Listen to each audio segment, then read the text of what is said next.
Welcome, ladies and gentlemen. Settra does not serve, but will he yield?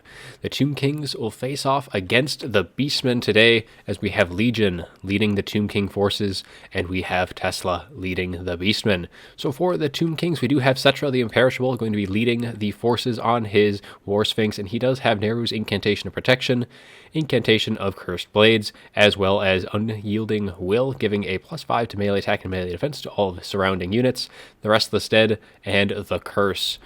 So for the rest of the units, though, he will be protected by a pair of Sepulchral Stalkers, a very good anti-large unit that can do just amazing burst damage with its ranged attacks. And for the mobility department, we do have a quad of Nahakran Horsemen. So we have 2 over here, and we have 2 on the left flank. And we do have a Bone Giant as well to be dropping the big shots from downtown, as he will be looking to snipe out some of the larger threats for the Beastmen.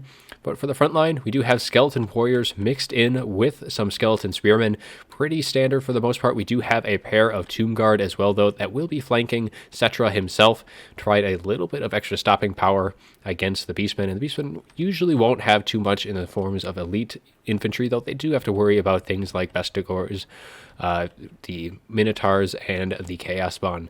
But for the Beastmen forces, let's kind of swing on over there to see what they have to face off against the Tomb Kings. So we do have Ungor Spearmen Herd for the front line. We have 4 of those, and they will be backed up by a pair of Gore Herds, and then the kind of the heavy hitters for this army, though, is going to be in the Chaos Spawn and the Minotaur. So there is going to be 3 Chaos Spawn units and 1 Minotaur. So it is the Butchers of Kalkengard. So they have some nice armor-piercing values. We also do have a Gorbel as well, which is armor-piercing and anti-large, which should do well against the large threats from the Tomb King, such as Settra and that Bone Giant. We also do have a Bray Shaman of Wild, which is going to be bringing Viletide and a Cygor summons as well. So Viletide's a nice little cheap magic damage source, good at clearing out the chaff, and there's plenty of good targets for that spell again with the Tomb King forces. We also have Morgur the Shadowgave, which is going to be bringing even more Chaos Spawn onto the field, so there could be a potential of 5 at one time.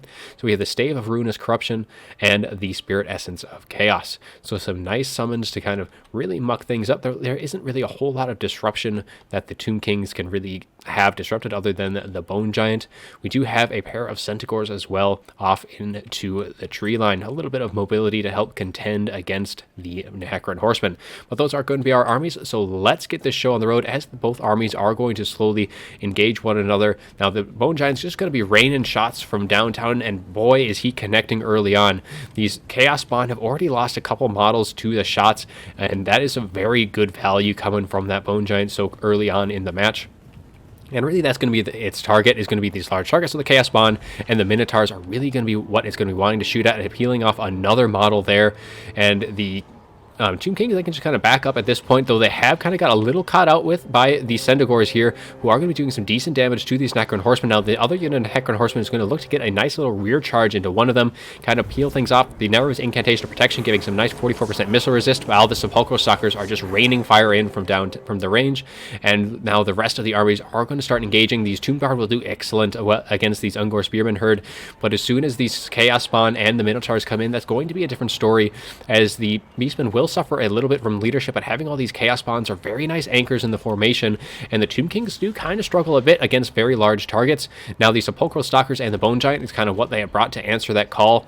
Now here comes the Butchers of Kalkengard, though, coming in to attack the elite formation here surrounding around Settra. Now these are some very nice shots coming in from the Sepulchral Stalkers here, just lighting up these Chaos Spawn, doing a lot of burst damage, and Settra hasn't really taken any in return, so things going fairly well for him. Now the rest of the engagement, though, is going a little bit better for the Beastmen, as the Chaos Spawn are doing some good work against the Skeleton Spearmen, though that Bone Giant now is still free to fire. There is nothing there to really pressure him, as the Nahakran Horsemen probably just scouting to see if there's any other shenanigans in the tree lines, as the Centaurs were initially vanguarded there, so probably looking for some other stuff along those lines.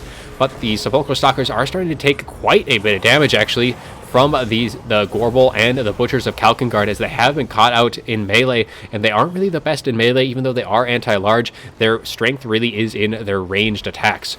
Settra trying to clear out these Centaurs as best they can before these Chaos Spawn get in, because once those Chaos Spawn get into this engagement, as they are going to get a nice little charge here by the looks of things, as they charge into the side of these Sepulchral Stalkers, they're going to try and pull out, but the Centaurs, they do break here.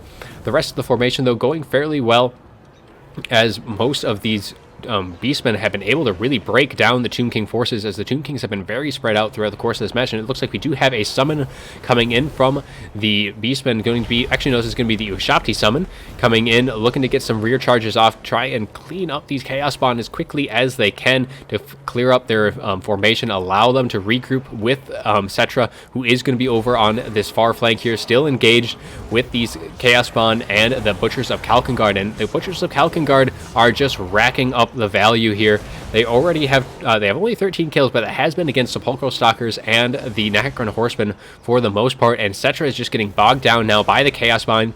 Morgur, the Shadow Gabe, is going to be coming into this engagement here. Probably looking to be seeing a summon come in pretty soon here. However, the Gorbel is going to be kind of chasing after these Sepulchral Stalkers, making sure that they are not going to be firing in, and he does a nice little roll into that engagement, shutting them down for the time being, as they haven't really used any of their ranged attacks here. They have pretty much full ammo by the looks of things, and in come the Butchers of Kalkengard as well to just clean things up, and man, are they going to take these Sepulchral Stalkers down very, very quickly. Now we swing off the Bone Giant, still firing in as best he can.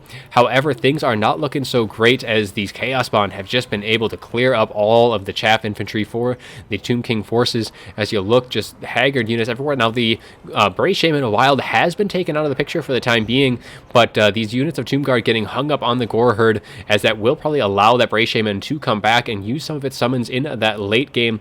Morgur's still kind of running about right here, but they have been able to clean up these Necron Horsemen fairly well, as we still have, there's one unit that is going to be going down, only 6 models left. There is some more mobility for the Tomb Kings on the far side, trying to clean up the Chaos Spawn, but that is going to be it for the mobility by the looks of things for the Tomb Kings, and that's going to kind of limit their ability to chase things off.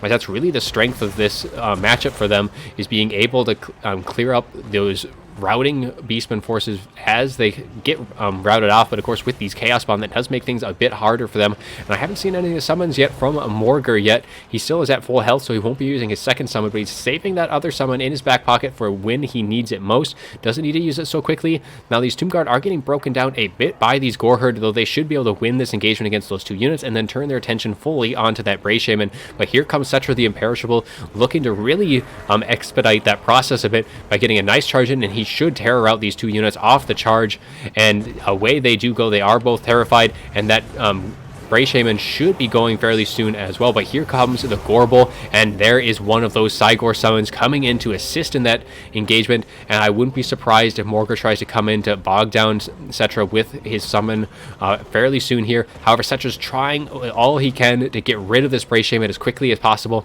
but that Cygor now is going to be pretty much unobstructed to fire in from range.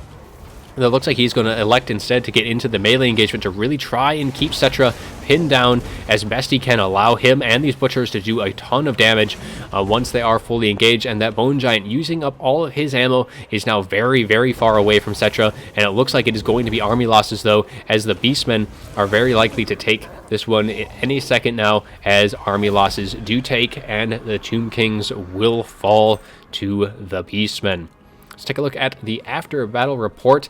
Now, the Bone Giant, I think, did very well in this match, getting a Chevron, 41 kills, using up all of its ammo. Kind of a surprise there. The Beastmen really paid it no heed, instead just focusing solely on the infantry of the Tomb Kings and just wearing them down as quickly as they can. These Chaos Spawn did great work doing that. They did get taken out in the end, but I mean, that just allowed all of the Tomb King support infantry just get broken down, and the Sepulchral Stalkers, I think, were really the biggest disappointment for the Tomb Kings, as they just weren't able to get to the damage that they needed to get off onto, like, the Butchers of Kalkengard and the other Chaos Spawn, for example, and then allowed Settra to deal with the threats of Morgur, the Bray Shaman, and potentially the Gorbel as well. But it's just not enough consolidation, I think. I think the Tomb Kings got a little bit too spread out there, especially against a rush faction, because then the Beastmen were able to kind of pick and choose where they wanted to break the Tomb Kings as hard as they could, and allowed the Butchers of Kalkengard, as well as some of the Chaos Spawn with the support of Morgur and that Bray Shaman, to really focus on the pocket where Settra was and just eat it up without any of the other spear and chaff support that the Tomb Kings had across the field. But it was a very fun match. Generally, Beastmen do struggle a bit in this engagement, but they were able to pull out in the end, and I do hope you all enjoyed the video, though. And as always, have a good one.